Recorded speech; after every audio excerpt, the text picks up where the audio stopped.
one of the biggest musicians live. No, fairly small. Billy Morrison. Hi, how you doing? Right, Billy, tell us a little bit about tonight's event. I know you brought an amazing piece of art. Thank you. You know, I have a lot of history with the hotel, and my art career has been doing really well. And I wanted the hotel to have a piece of art. It's got a rock and roll history, the Sunset Marquis, and there's a lot of great rock and roll photographs and art. And I like the fact that a rock and roll hotel in Los Angeles, in Hollywood, has that kind of art history and background and interest.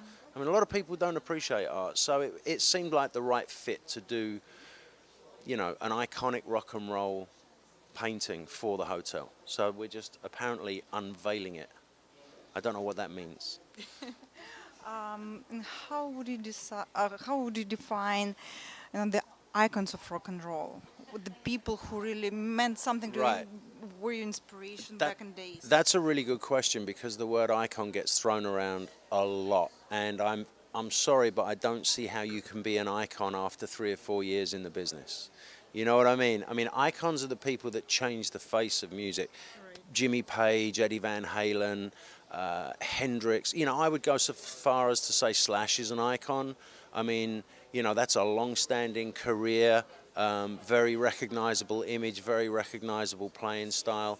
The other thing with guitar players, you become an iconic guitar player if you can tell who that guitar player is if you take them out of context. There are people I play with, you know, Billy Duffy, Steve Stevens, Dave Navarro, all of them, I can pick their guitar up and play through their guitar and their amp, and I don't sound like them.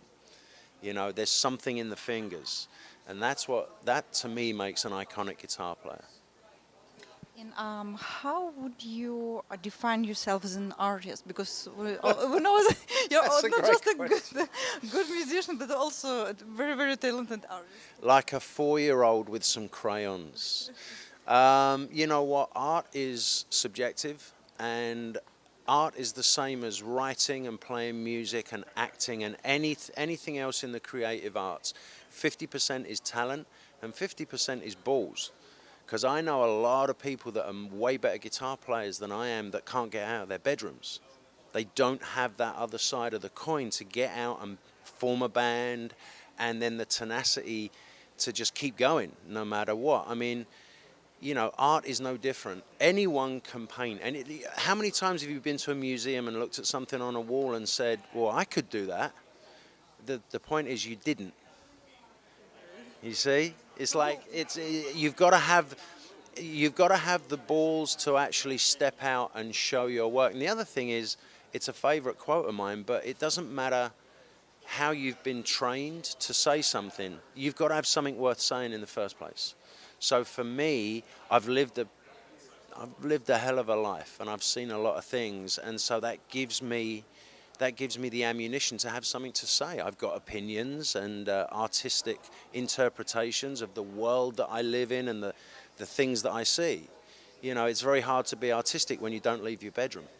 Other people can listen to songs I write, look at paintings that I paint, and tell me if they think it's talented. It's not for me to say.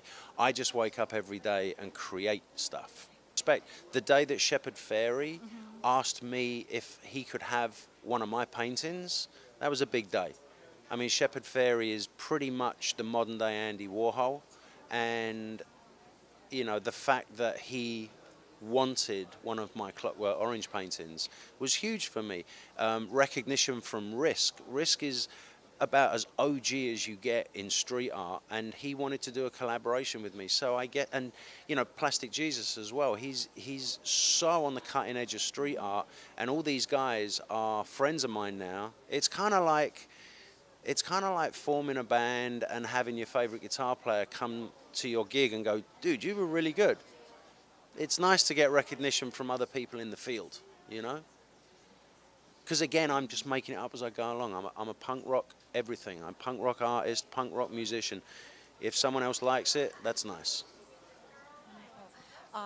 And tell us a little bit about what's next for you. Well, we've announced more, Billy Idol has announced more Las Vegas shows. So 2017 is definitely more of the same with Billy Idol. We're enjoying the Vegas residency, and Billy likes it, and he's on good form, and the shows have been selling out, so why not keep doing it?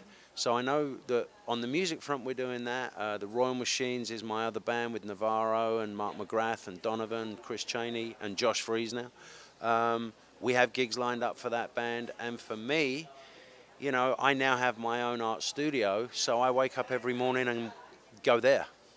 You know, there's no rest for the wicked.